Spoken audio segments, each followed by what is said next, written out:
Alors, bon après-midi. Mon nom est Rebecca Spence, attachée de presse à la Banque du Canada, et je modérerai cette conférence de presse. Le gouverneur Tiff Macklem va répondre aux questions pendant environ une vingtaine de minutes. Avant de poser votre question, priez de vous identifier. Et pour les gens dans la salle, je vous demanderai également d'utiliser le micro pour qu'on puisse vous entendre dans la web diffusion. Libre à vous de poser vos questions dans la langue officielle de votre choix.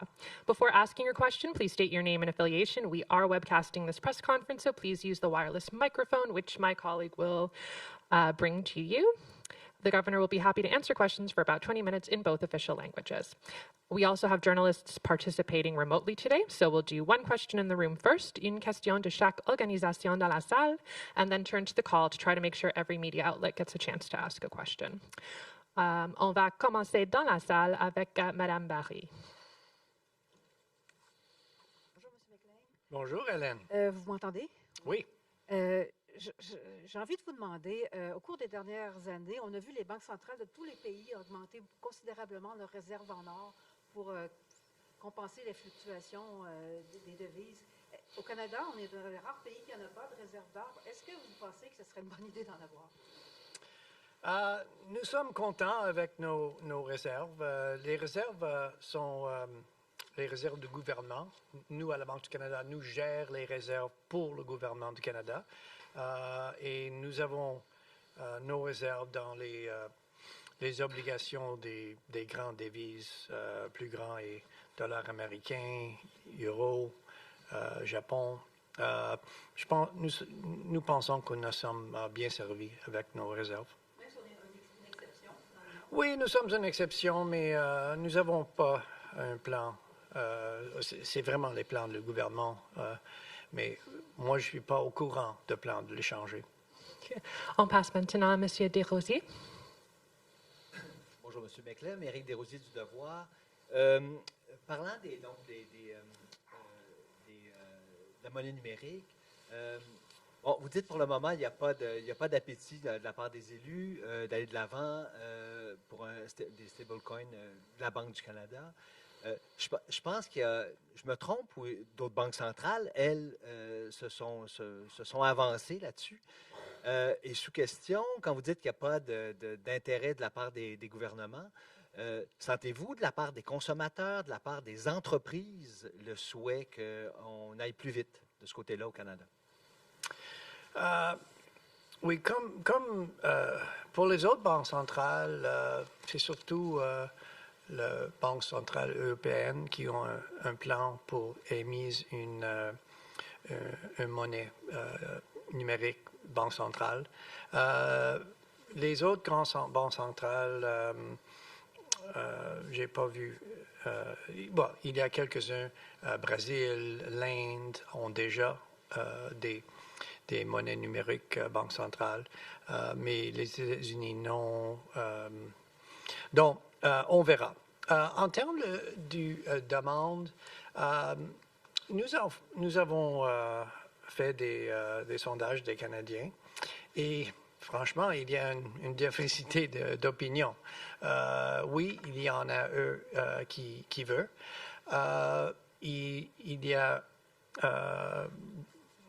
beaucoup d'autres qui ne sont pas très intéressés. Et il y a quelques-uns qui ne veulent vraiment pas. Donc, qu'est-ce qu'on voit? Comme tu as mentionné, ce n'est pas à nous de décider, c'est à les élus de décider. Mais on ne voit pas à ce moment une forte demande des Canadiens ou des entreprises. On passe maintenant à Mme Jobin de TVA. Jobin pour TVA Nouvelles. J'aimerais parler de la valeur du dollar canadien. À quoi on pourrait s'attendre en 2026? Est-ce que le dollar canadien pourrait être bonifié? Est-ce que le Canada pourrait regagner un peu de pouvoir avec son dollar? Est-ce que vous avez une idée là-dessus? Vous n'êtes pas très content avec mon réponse. On donne pas vraiment des prévisions de dollar canadien. C'est déterminé dans le marché. Quand on fait nos prévisions, on fait l'hypothèse que le dollar canadien va rester où c'est. Donc, par exemple, nous avons fait, mon dernière prévision était en octobre et l'hypothèse pour le dollar canadien, c'est que ça va rester à 72 sous américains. Et ça, c'est à peu près là maintenant. Donc, oui, vous avez raison que les changements économiques, les changements de confiance peuvent affecter le dollar canadien. Qu'est-ce qu'on a vu durant les périodes récentes, c'est que en regardant le dollar canadien, c'est souvent les mouvements dans le dollar américain qui bougent nos taux d'échange plus que le mouvement vraiment dans le dollar canadien. Donc, il y a une dépréciation du dollar américain cette année et ça a monté un peu le dollar canadien vis-à-vis le dollar américain. Mais franchement, le mouvement n'est pas très grand pour le dollar canadien. C'est là qu'on pourrait être avantagé au Canada, on ne sait pas. Nos taux d'échange vont refléter les développements en Canada et aux États-Unis. Donc, quand le taux d'échange bouge, il y a toujours les gagneurs et ceux qui perdent. Un taux d'échange pour les exportateurs, c'est mieux, ils sont plus concurrentiels, mais si vous achetez des choses des autres pays, ils sont plus chers. Donc, il y a deux côtés. On passe maintenant à Eric. Hey, Eric Hertzberg with Bloomberg. After the last renewal in 2021, the bank and government added a maximum sustainable employment clause to the framework. Just wanted to know if that's under review this time around, and can you share whether your thoughts have changed about whether it should be specifically outlined in the bank's mandate? Well, first of all, I would not explain it the way you explained the last renewal. What I would say, and this is what I said, I remember is what I said at the press conference, I think the last renewal was really reflected continuity and clarity. I don't think there was a significant change. I think the renewal reflected in clearer terms what we've been doing for many years, and I think you've seen the whole time I've been governor. I've been doing my very best to be as clear as we can be, and I think the renewal is very clear. It states very clearly that our primary objective is price stability. It does also say that we will work to support maximum sustainable employment, but it's not directly observable, and at the end of the day, we have an inflation target, and it's critical that we keep inflation expectations well anchored, because one thing we know for sure is that if we don't do that, nothing in the economy is going to work well. And that has certainly been our focus. I don't need to remind everybody inflation was a little over 8% in 2022. We raised rates very forcefully, and an important reason we did that was to keep inflation expectations well anchored. That worked, and that allowed us to get inflation back down without causing a recession, without causing a big increase in unemployment. So, yeah, to go back to the last agreement, I really think we were trying, and what we did do is provide a clearer statement of what we've been doing. The thing that did change was consistent with that clarity. We committed to providing more information on the labor market. And you've seen that on our website. We have a whole dashboard. We look at a broad range of labor market indicators to give a sense of the overall health of the labor market. You can't summarize the labor market in a single number like unemployment. You've got to look at employment rates, participation rates. You need to look at different segments of the labor market, and that was the goal. You've also seen that once a year I give a speech really looking at the health of the labor market.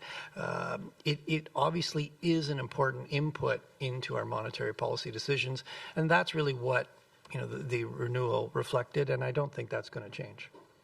We'll go next to Greg Quinn of Market News. Chef du du Parti québécois disant que la Banque du Canada, c'est mal pour l'économie du Québec et il veut quitter le dollar canadien et créer une banque centrale plus propre. Avez-il raison? Je vais laisser les commentaires politiques pour les politiciens. Moi, je pense que les Canadiens sont bien servis par la Banque du Canada. On va passer maintenant à la ligne téléphonique. We'll go to the call now. I just want to remind people on the call to mute their line if they're not asking a question. We'll go first to Promit of Reuters, then Max of Mace News, followed by Craig of Canadian Press. So go ahead, Promit. Thank you. Hi, Governor. Hi, Thank you Promit. for taking our questions. Hi. I want to draw your attention to yesterday's inflation numbers. The headline inflation cooled and even the core measures cooled. But food inflation went up, and food inflation has this habit of increasing inflation expectations. How concerned you are that because of persistent rise in food inflation, inflation expectations could be de-anchored? Well, thank you for the question, and don't worry, Promit. I'm very focused on inflation. My attention that is certainly job one. So, what did we see in yesterday's inflation numbers? I mean, inflation, didn't change. It came out at 2.2, same as the previous month. As you indicated, food price inflation was up, and in fact, we've seen it move up the last few months. That appears to reflect a few things. We've seen bad weather has resulted in poor harvests in a number of countries. That's affecting food prices around the world. In the case of some goods, U.S. tariffs are having an impact. For example, coffee. A lot of coffee beans get imported to the United States, roasted and made into coffee that's then exported. So, that's an example of, even though we don't have tariffs on coffee from other countries, the fact that the U.S. does have an impact on us. And we've also seen some increases in shipping costs. Going forward, we are seeing some attenuation, some easing of those pressures. So our expectation is, I'm not predicting sort of next month, but over the next, number of months, we are expecting to see some easing of food price inflation. But, I'd say two things. One is, that's not going to be in every component. Beef prices, for example, are very high because ranchers reduce the size of their herds. That's not going to change quickly. And look, if you're a family that's already having difficulty putting food on the table, the fact that food price inflation might come down, that's not the same thing as food prices coming down, is probably cold comfort. So, yes, I think food price inflation is going to be on the minds of many Canadians. I will say, monetary policy. Our job, we don't target specific prices. We don't try to control certain specific prices. They are determined in the market. Our job is to keep overall inflation close to the target, and overall inflation has been close to the target for more than a year now, and we are very focused on keeping it there. We'll go next to Max. Hi, good afternoon, Governor. My question is, it's about the Institute for Supply Management in the United States. They released a semi-annual outlook report this morning, and both shares of manufacturing services said they were surprised to see companies a lot more optimistic about their revenues in 2026 than expected. And the analysis is that probably because those firms have controlled raw materials and labor costs fairly well, and also that people are getting tired of being pushed around by the U.S. trade policy and do something. So I understand Canada has to transform its economic and business structures, as you mentioned, but do better profits on growth and inflation in the United States still help the Canadian economy?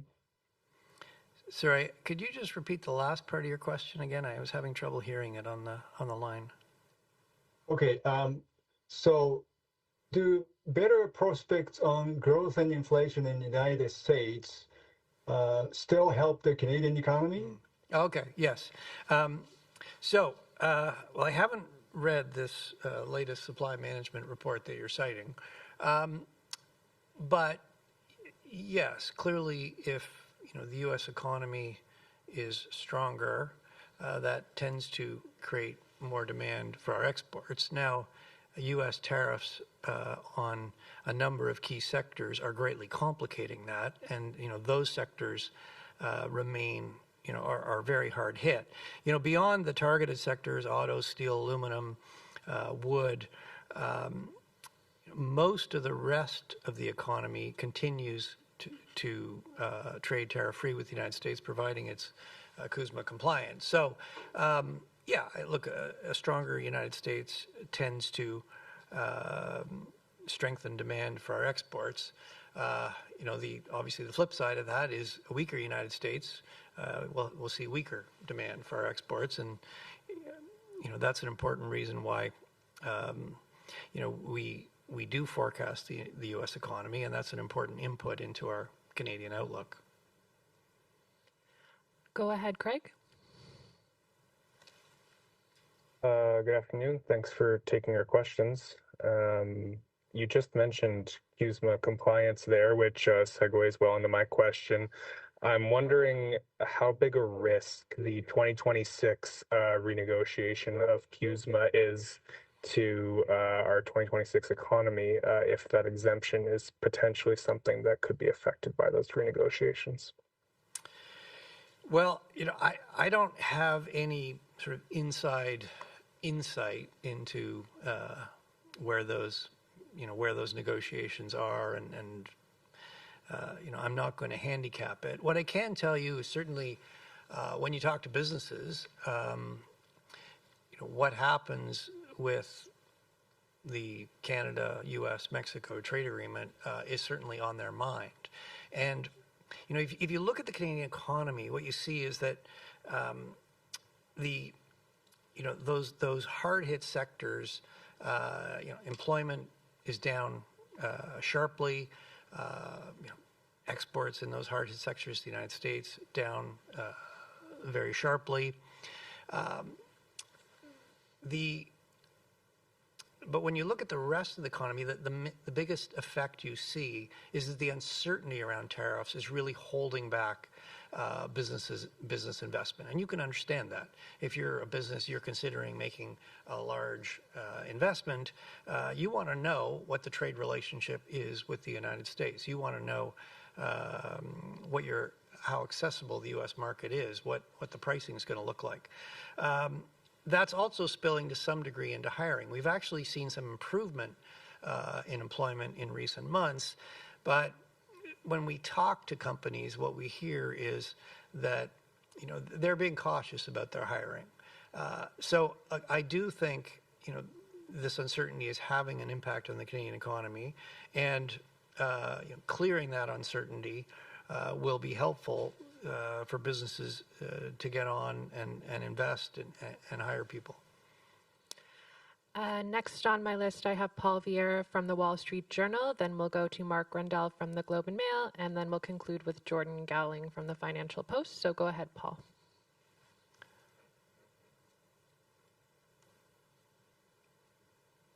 Paul Vieira?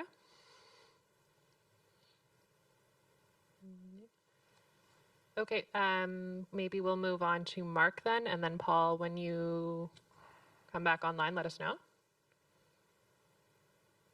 Hi, Governor. Mark Rendell here with the Globe. I have a question about stable coins, which was the subject of quite a bit in the speech today. I'm wondering, at a very high level, how much do you think stable coins stand to kind of change the global money system when you're, looking forward for the next couple of years? And how are you thinking about issues around, financial stability, credit creation, even the transmission of monetary policy, if there is a meaningful increase in stablecoin adoption? Mark, I think you raise a good question. I think, look, it's fair to say the Genius Act in the United States has created a lot more interest in the use of stable coins as payments, in payments. I mean, so far, stable coins, most of the use of stable coins has been what you might call an on and off ramp between different cryptos. So, people who are interested in trading different cryptos use stable coins as their on and off ramp. They go out of one, they go into stable coin for a while, they go into another one. So far there hasn't been a big use in what I would call everyday purchases. But the Genius Act in the U.S. does lay out a framework that has created much more enthusiasm for that possibility. I think everybody's talking about, okay, so what exactly are the use cases? Where would a stablecoin have an advantage? We know that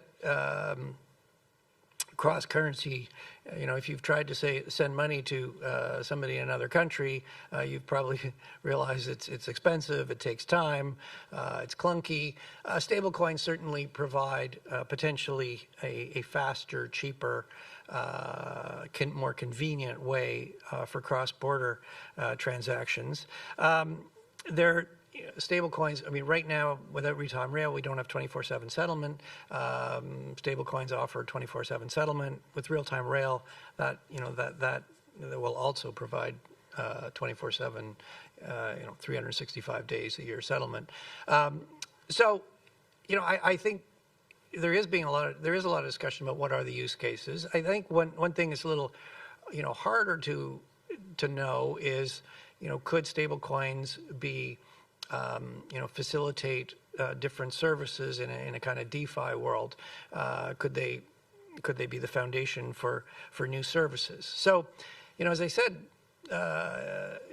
in my remarks following my speech, it's not really up to the Bank of Canada to encourage stable coins or discourage stable coins. What it is up to the Bank of Canada is to ensure that if Canadian businesses want to use stable coins, that they are in fact stable.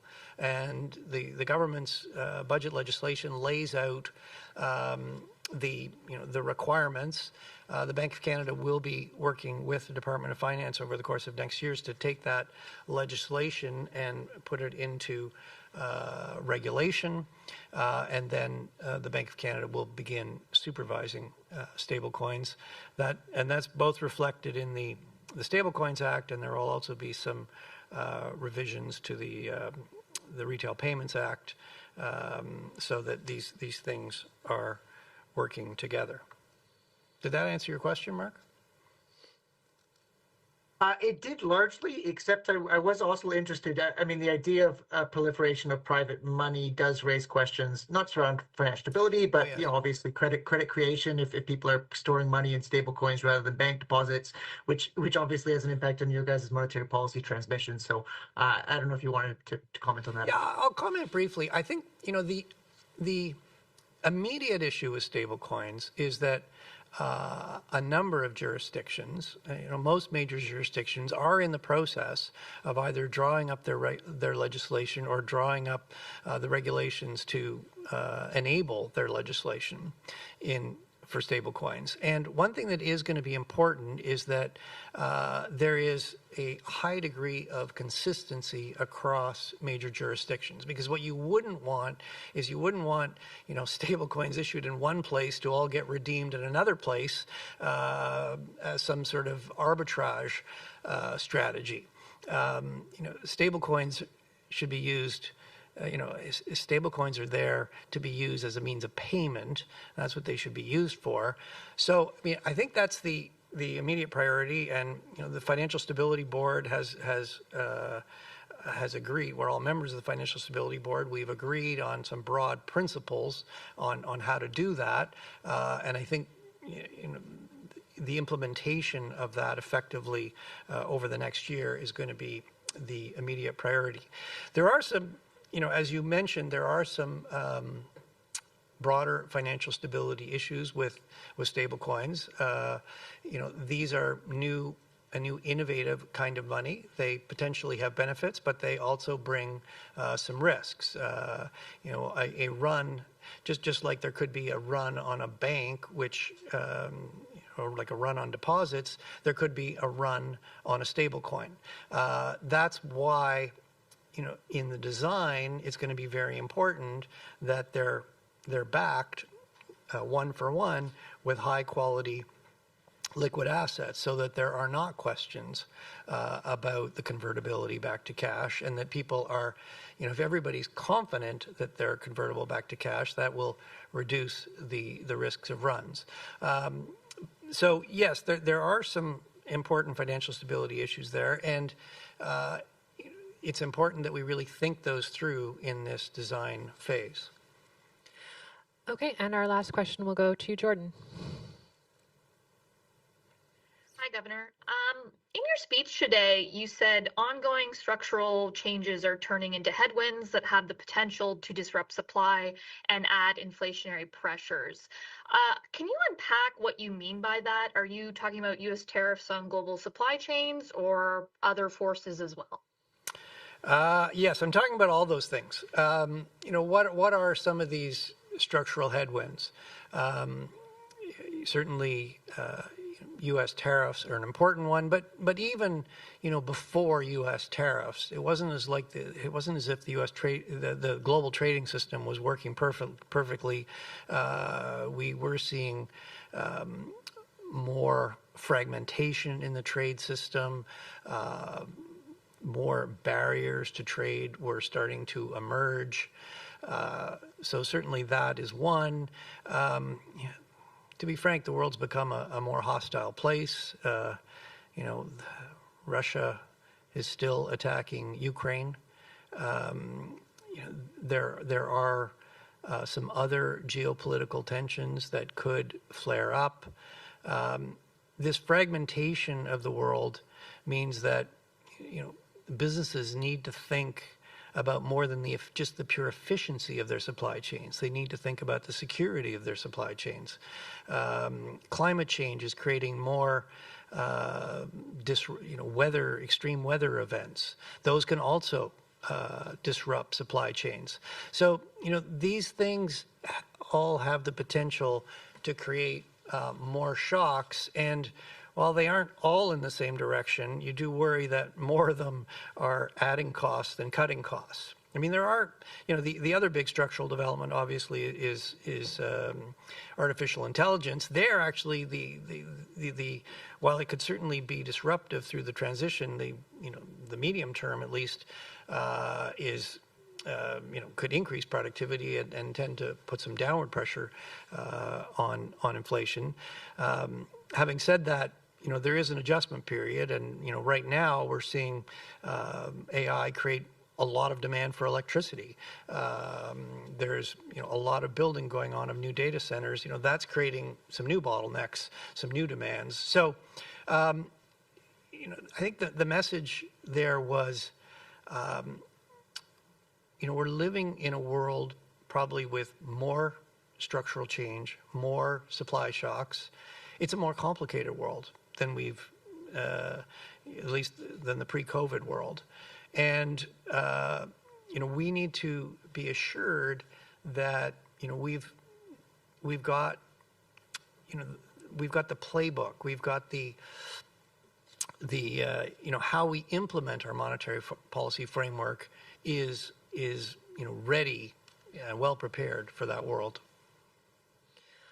All right, that concludes today's press conference. Thank you, Governor, and all of you for joining us. Merci et bonne journée. Merci beaucoup et bonne fin de l'année.